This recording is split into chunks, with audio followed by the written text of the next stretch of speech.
Welcome to Everything's Not Black and White with your hosts, Lala and Brian. What's going on, everybody? Welcome to today's episode. We are so excited to have my homie here in the studio, Karen Marie. Yes. And I tell you, when you think about, triple threats, quadruple threats, quintuplet threats, whatever, this amazing human being can do all the things. They are a poet. They are MC. They are an improv guru. They are all about leadership development. They're all about diversity, equity, inclusion. I mean, like literally, you say it, Karen can do it and do it really, really well. So, ladies and gentlemen, boys and girls, them days, us's, welcome Karen Marie to the Everything's Not Black and White podcast. Welcome. Yay!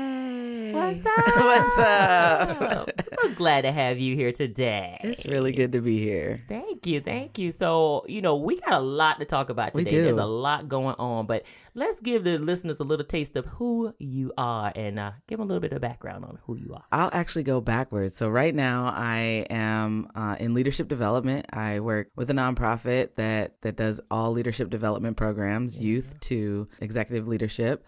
And I also do improv. I do a lot of facilitation and education. I am a poet. I am a writer. I am a curator of experiences. Lately, I've enjoyed being the voice and an MC and narrating and doing those type of things. I come from a background of HR, so strategic human capital and human resources. And then before that, I worked in college basketball. I was a college basketball coach. What? So that's a fun fact a lot of people don't know about this life. That's it feels all like right. many lives in one. Yeah. But yeah, that's a little bit of a background about me. But yeah, there's so many life experiences that I've gotten to have. And so from basketball to teaching, I taught math for a little bit and coached high school basketball.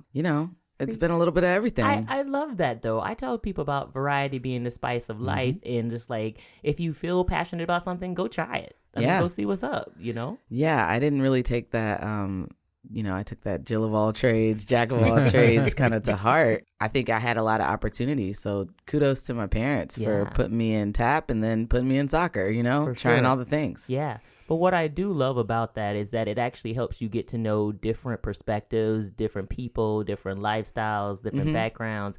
So I honestly think it makes you a much more well-rounded person to have all those different experiences that you've collected. One could say cultured. Oh, Yeah. One could say cultured. I like culture. That's something, obviously you and I have a lot in common. We talk about a lot. Is just, the culture that's not only just in the workplace, because we both have experienced that, but just the culture in your communities and even thinking about who you are yourself, And so I know you've done a lot of work with, somatic leadership and things that really about introspection and helping people heal and go through the different traumas that we experience in life. So can we talk about that a little bit? I started in nonprofit work probably about 7 years ago. And the first thing I did was get trauma-informed training. Yeah. Like that was the first thing I did.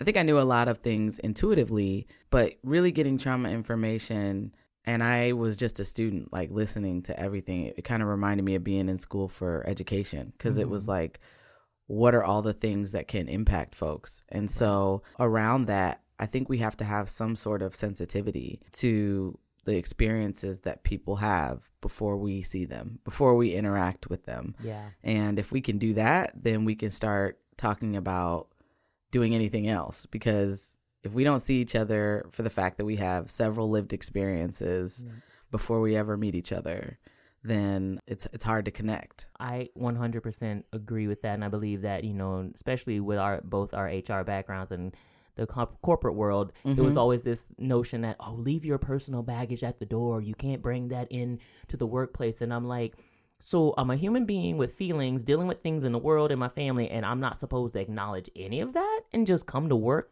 I'm not a robot. I know AI is popular and really good right now, but like, I'm a human. So like, what do you think is like the thing that people are so afraid of with bringing themselves to work? Ooh. This is so interesting. I think people are most afraid of being dismissed, being rejected, and not finding belonging. I really think that's it. Belonging is so nuanced and layered around what it means to truly belong, because we can connect, but that doesn't necessarily mean I belong, you know? And I think people are afraid or have experienced to that point a lack of belonging. Yeah. And then they're like, why would I bring myself to a space fully where I'm not already invited? Do you think that I guess hurts a bit of you when you can't do that? And, you know, it's like, how do you feel like I feel like there's a part of you that's kind of, I don't know if it's hidden or stunted. So like the fullest potential that you can have can't be realized because you can't fully be yourself.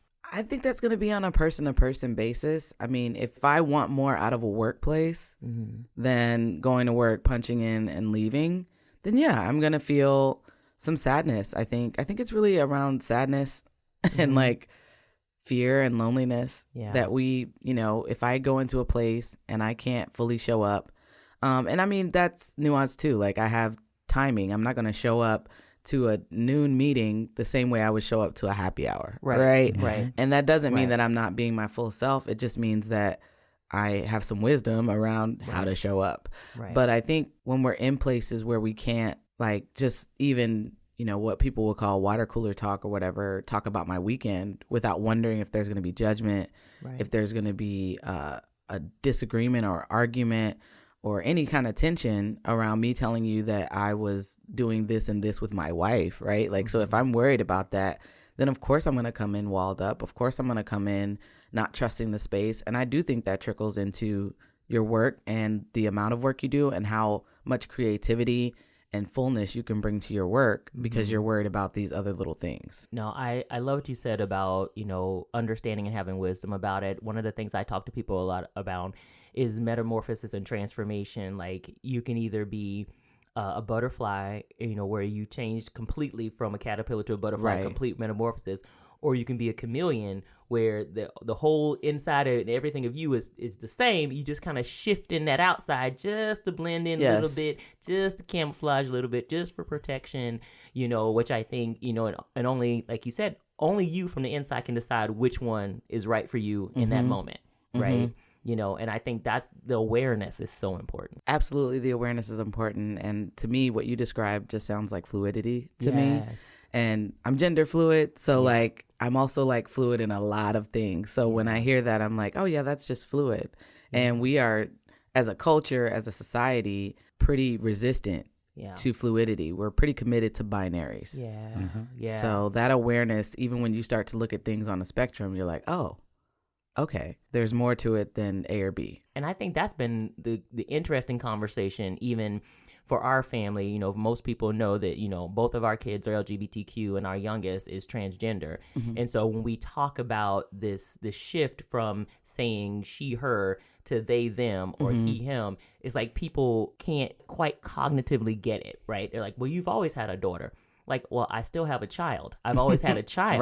Right. And so my child is still my child. How they identify and how they present is completely up to them. So I don't know why it becomes so difficult. Like it's an argument. Like you can't do, this is my life. What you telling me I can't do?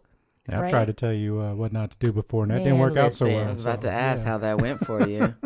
Well, he's still here, so right. It went well. It went well, actually. It went okay. I just think around that conversation with, you know, the binary or challenging any of those thought processes, we really have to get our brain into a space of willingness. Like we talk about that a lot in development. You know, what is your willingness to unpack, talk about this, to move through it, to look at yourself around this. And we're so committed to things. And it's so interesting to me because I'm like, in my mind, it just doesn't even make any sense. Like, why would I be so committed to these two things existing like these other things don't exist? When we have evidence of it, it's like, as parents, I think you try to like, now I'm not a parent. Like, let me just put that out there like that. You know, as a parent, we want our children to be a certain way. And I always tell, especially when I'm in like professional groups, like y'all have degrees. And it's just a matter of your flexibility or inflexibility to take some time, sit down and connect the memory and rememorize this person's pronouns. Like that's you being committed to them looking a certain way or in your mind coming up with a memory. And to me, it's a little lazy. It's just a little lazy. Yeah. No, I completely agree. I mean, it's like being married. Like, my maiden name was Carter. Now I'm Baker. I've been Baker for 15 years. So it's like, you can still call me LaShondra Carter. I'm not going to talk to you probably.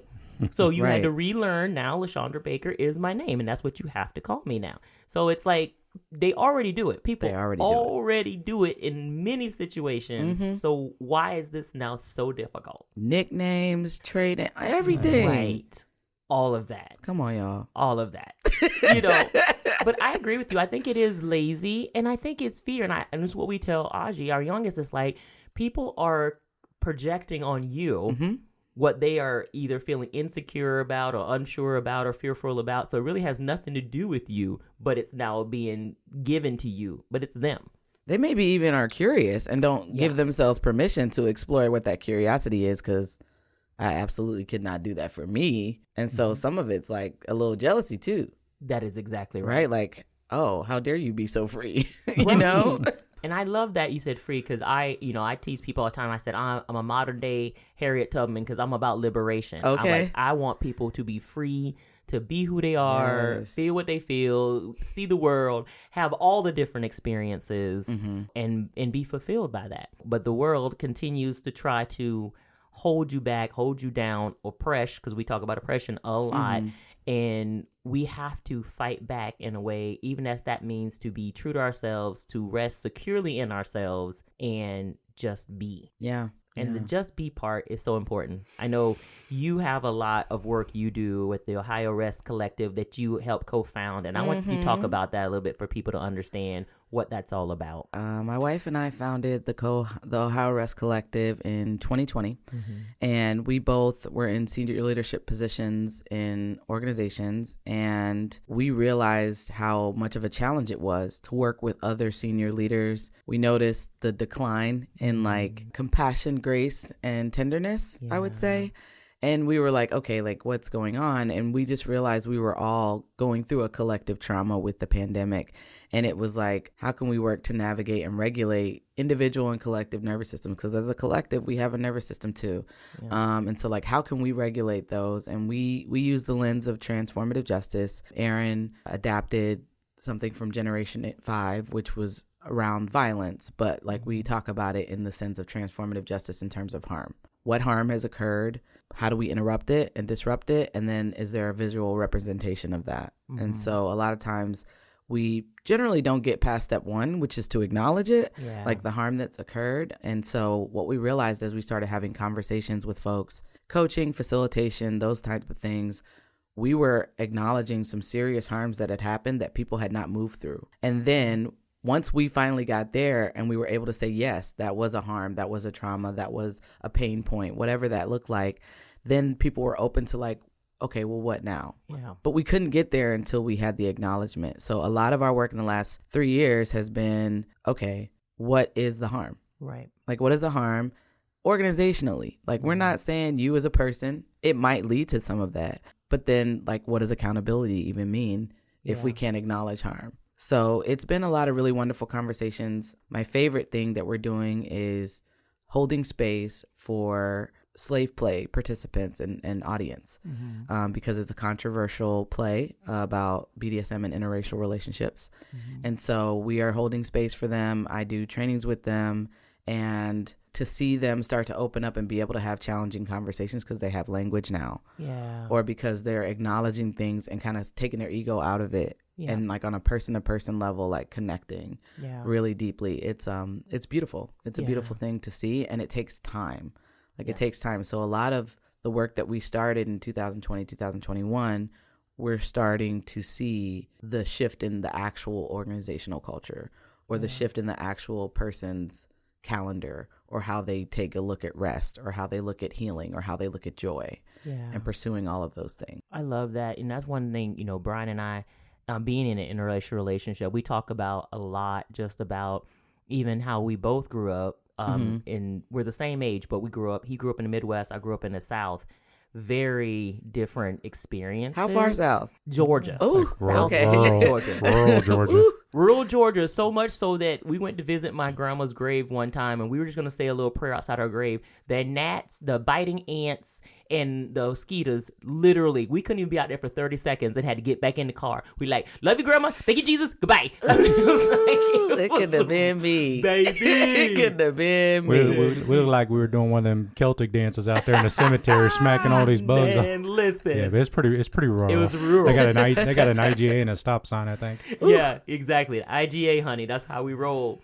But it was good because he got to see a piece of that from me, and I obviously have been up here in Columbus for almost 20 years, and I've got to see a little bit of his. But even the experiences we talk about our childhood and the things we went through was so vastly different, even though same generation, even both raised by single moms, but very different experiences. But he always says when he married me, his eyes opened to so many more things, you know, so he has language now. I love that you say people have language to kind of discuss things because you know, we're still doing a lot of reflecting deeply, unlearning, relearning. Yeah. Yeah, you got to think about things, especially from a different perspective as you age. Like you look back like, wow, like I didn't realize that happened back then. So I've had to do a lot of research and re-educate myself on what I've learned over the years. Yeah, it's been rough. I know the Midwestern curriculum around history, and you have a lot of work to do. They put a lot of work in front of you.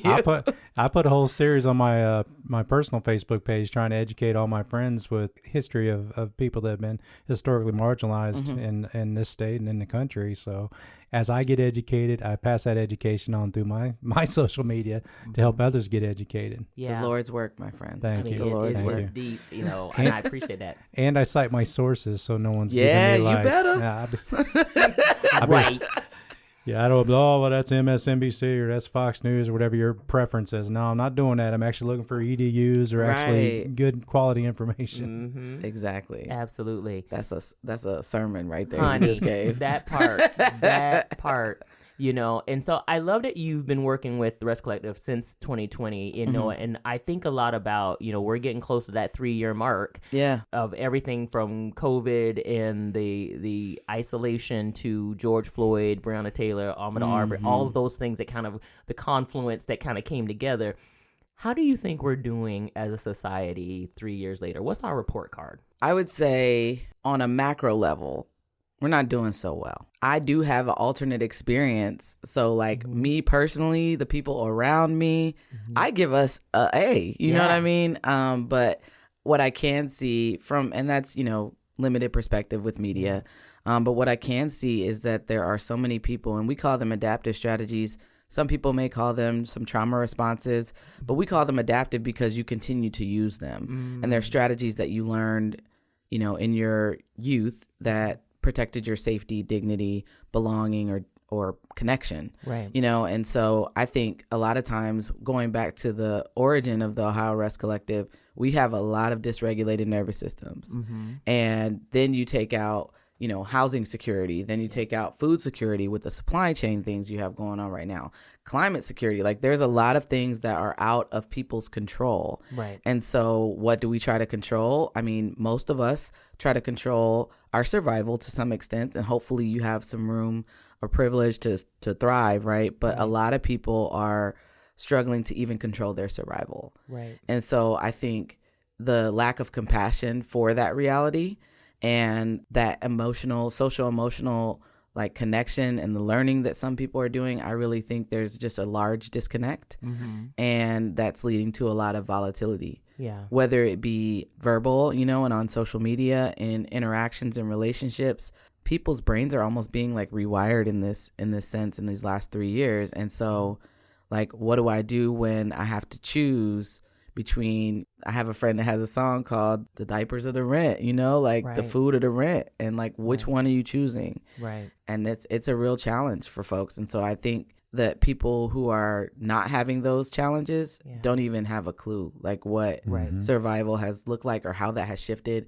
And we claimed and we talked about the disparities of racism and the disparities that racism has caused, and we called it a public health crisis. And but it's like people are like, well, how are we doing? I'm in the human service world. It's a struggle. We're understaffed. People still have even more needs than they did before because the disparity, just like the pandemic, exacerbated all of that. Right. So now we know where it does the disparity, but we don't have all the resources we need to get people's basic needs met. Right. So, I mean, I'll focus there. And then, of course, there is people in like, politics and legislation that are also trying to cling to control. And when you're doing that from like a capitalist, patriarchal sense, I don't think they're doing a great job. And I think they're clinging to fears. Yeah. And to me, to make a law about anybody else's body or anybody else's livelihood or opportunities, that's like tyrannical to me. So right. I'm like, I really struggle with legislation and politics right now because they're experiencing the same things. They may not know that it's like the same feeling when you feel your safety, dignity, connection, or belonging is attacked or at risk or at threat. Right. But that's what they're experiencing. So they're trying to grab at straws too. Right. But they have the power to sign laws. Exactly. Mm-hmm. Yeah. Right. So then it's a different conversation because now like your fear, your need to control is now bleeding onto everyone else. Exactly. Yeah. That is so powerful that you talk about that. And I was thinking about Heather McGhee's book, The Sum of Us. And I love it so much because it really digs real deep into thinking you're over here thinking you're oppressing this person, you're doing this thing. You are also at a loss. You are also hurting yourself and you don't even see it. And, growing up in the South, everything was segregated when I grew up. I mean, even when I grew up, the Ku Klux Klan was still marching in my hometown every year. With the rally, honey. Not even just like marching quietly, like the rally. Like it was deep. So we just knew we don't go downtown that day. Yeah. You stay home. It was bad. And there was even places in town you couldn't live as a Black person. And people like to think that was so far ago, so long ago. It was so not. Oh, literally. Housing stuff. Those numbers are tragic. Still to this day. Yeah, much of Columbus is still segregated by old redlining techniques they used back in the day. Yeah. I know you said something to me a while back, and I loved it so much. You said, and I'm going to quote it because I want to make sure I say it exactly right. Okay. That your purpose is to center the dignity of every human life. Yes. So what does that mean to you, and how do you plan to achieve that? I think people are at different places on their healing journey, considering like racial trauma and all of that. And we have a lot of people in DEI that probably need a break from it. So for me, this is where this started because I do DEI work and I absolutely believe in reparations and right relationship and allyship. Like all of that, my life has been beautifully colored by all the people in my life, and it has been every diversity dimension you can think of. Right. And I feel like my life is extremely rich because of that. But when I think about centering the dignity of every human life, what I mean is that I can tell you that this was harmful, or I can do that and still center your dignity, regardless of the diversity dimensions and your intersections and your identities. Like I can do that. And that is like a commitment on my own personal behalf. Like it's a commitment to development. It's a commitment to learning and growth and healing, right? It's all these commitments, but I also can't retaliate the same way. This is the tricky part about centering the dignity of every human life. When I am wronged in some way, perceived or real, when I am wronged in some way, that doesn't give me right to turn around and insult or attack that person. And I know that not everybody has that same North Star. And I know it's a real complicated one for me to choose in this body with these identities. But I'm pretty committed to that. And if I cannot center the dignity of the individual or the organization or the community group or the few friends, if I can't center the dignity, I'm going to come back to it. I'm going to come back to this conversation when I'm grounded, when I can check into my compassion, when I can have capacity for it. Yeah. But if I can't center your dignity, then I can't be a part of it because in good conscience, I'm out of integrity. That is incredibly powerful. So I'm excited that you're starting a new venture. That is very, very exciting. And so I want to talk about that. Yes. All right. Well, I am starting a podcast. It's a visible podcast. So we'll have animation and nice. Video. Very cool. So video podcast and audio podcast as well. You'll be able to access that Spotify and Apple. Those are good two good places. Yeah, I don't know how to offer a lot for Androids, but I do know Spotify is on Android, so get it there. Thank you, because you Apple people be discriminating against our little green bubbles. I'm just saying. We just can't do the same things. And that's I'm wired Apple, this that's way. Apple's fault. That's not It is. 70% really of the world is. is on Android. Like, well, why does Apple have this elitist That's stuff? so interesting. Yeah, I'm like, no, I thank you. mean, we all know why the elitist thing kind of exists. But for me, it just works with my brain. I don't know if it's an ADHD thing or whatever, but it maybe works that's for my me. problem because I have ADHD and I have an Android, so maybe We could talk. We could talk. But yeah, so the podcast is coming out February 3rd.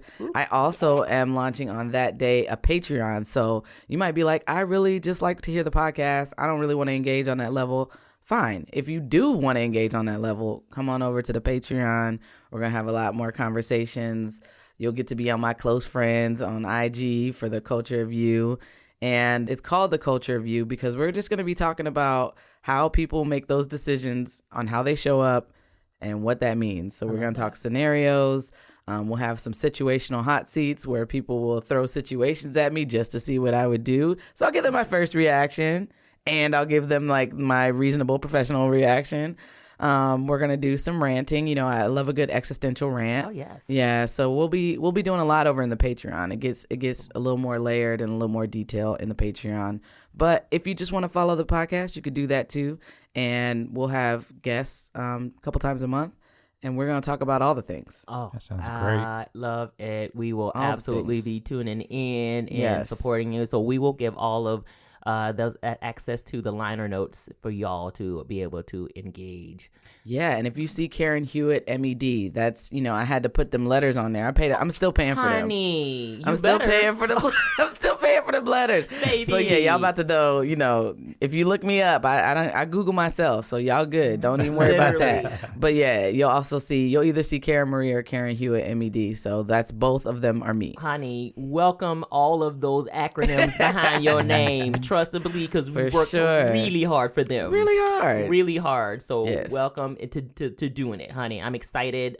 We are definitely going to be supporting you and promoting it as much as we can to get out there. Thank so you. You can just keep growing that beautiful group of audiences. Yes. Yeah, what else do you have going on? Is there other places people can see you and connect with you in the community or online? Absolutely. So on Twitter, you can do at CuriousK11.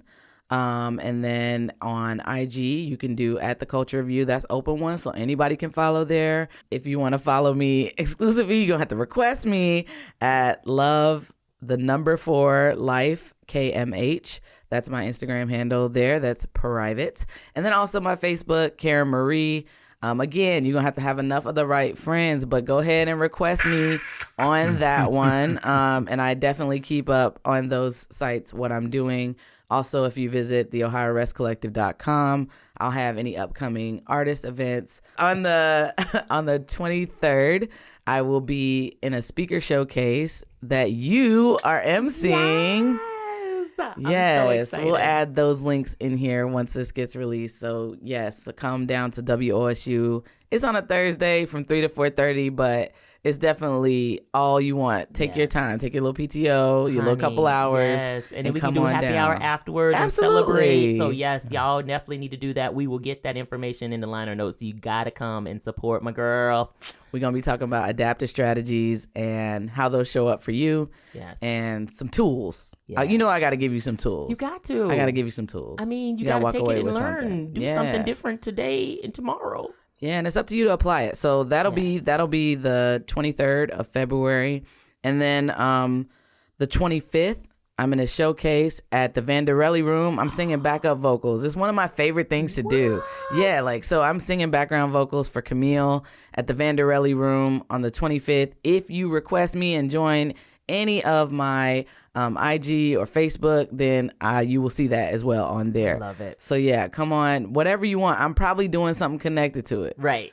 A comedy, there's an upcoming show. You know, music, there's an upcoming show. Poetry, there's an upcoming something. So just stay tuned. There's always going to be something really cool that I might be doing. You might get a sound bath. Ooh. I don't know. It depends. It depends. Like all of that. We have so enjoyed having you here today. I loved being here. You are always welcome, and we are definitely excited for you to be starting the Culture You, and we will be tuning in, listening in, and being a part of your fan base. For sure. Y'all gave me inspiration today with this beautiful setup. Well, I'm excited. Yes. Well, later on, if you need somebody to edit and stuff, because, somebody edits podcasts, just say it. Ooh. So I just put it out there. I do have a loyal editor. Okay. Yes. All right. Word. Yes. Word. But, if you need a backup. I heard that. Always that's for the sale. Oh, it's in the notes. I put it in there. I put it in the notes. It's in there. That's awesome. Thank you. Brian, how can people connect with us? Yes, you can email us at enbwpodcast@gmail.com, or you can also follow us on Facebook. We have our own page on there and get nice cover artwork and everything. So yeah, follow us on there. Awesome sauce. Well, that is all the time we have for the show today. We want to thank Karen Hewitt, NED, up in here today, giving us all kinds of wonderful nuggets of knowledge, and just feeling real blessed to have you. So thank you for your friendship, and thank you for being here. Yeah, appreciate it. My pleasure. All right, we'll see y'all later. Bye, everybody. Bye. Bye.